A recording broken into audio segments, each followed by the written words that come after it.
Greetings, friends, and welcome to BBP. Welcome back to BBP, I should say. I took a break back in June to get recharged and reloaded, but it's good to be back, working with my longtime producer, Kevin, my social media guru, Kathy.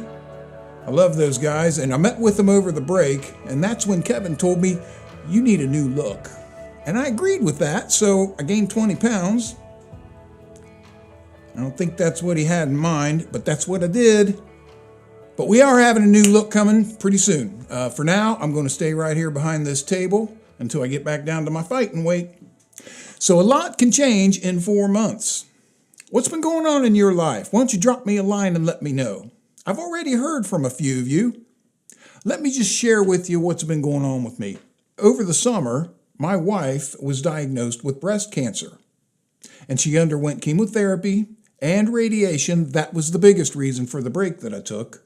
But by the grace of God, she is now cancer-free and doing quite well, and we're thankful for that. Also, I started a new job with a new company last month, and I became an elder at church, which comes with its own set of responsibilities. But I'm back now and totally committed to bringing you encouragement straight from God's Word and to reach lost and hurting people with the good news of Jesus. Now, as I've said before, the people who need this video ministry the most are the people that social media won't let me focus on. So it's kind of up to us, those of us who are saved, to get this word out to the lost and hurting people who need to hear it.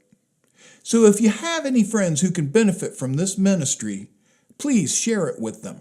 And if your friends come to you and say, yeah, no thanks, all those religious idiots want is people's money, well, you tell them this idiot never asked anyone for a dime. That'll shut them up.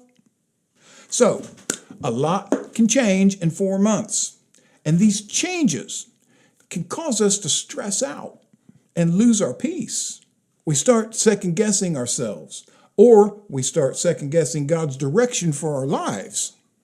But what we have to remember is that God created us for constant change from the time we're born until the time we die. Everything about this life is subject to the changes that He has in store and only He knows about. Show me where it says that in the Bible. Okay. In Ecclesiastes chapter 3, starting in verse 1. To everything there is a season, a time for every purpose under heaven. A time to be born, a time to die. A time to plant, a time to reap, a time to kill, a time to heal, a time to break down, a time to build up. And so it goes all the way through verse 8. All these different seasons of life.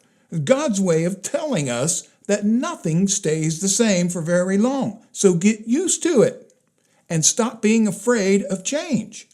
But we do fear change. I know I do. I don't like it when things come along and rock my little world.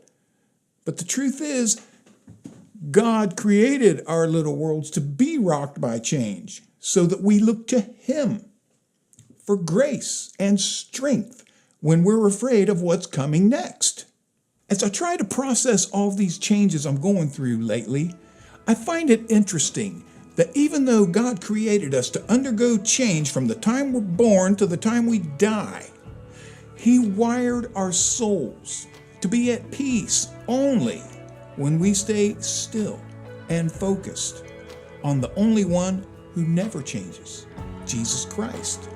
He's the same yesterday, today, and tomorrow. And that's why I tell you every week, keep your eyes on Jesus and not on your troubles, because your troubles are going to come and your troubles are going to go. But Jesus Christ never changes. Well, thank you for joining me here today. It's good to be back, and I'm thankful for each and every one of you. So until next week, I've said it before and I'll say it again. Keep your eyes on Jesus and not on your troubles. Thank you.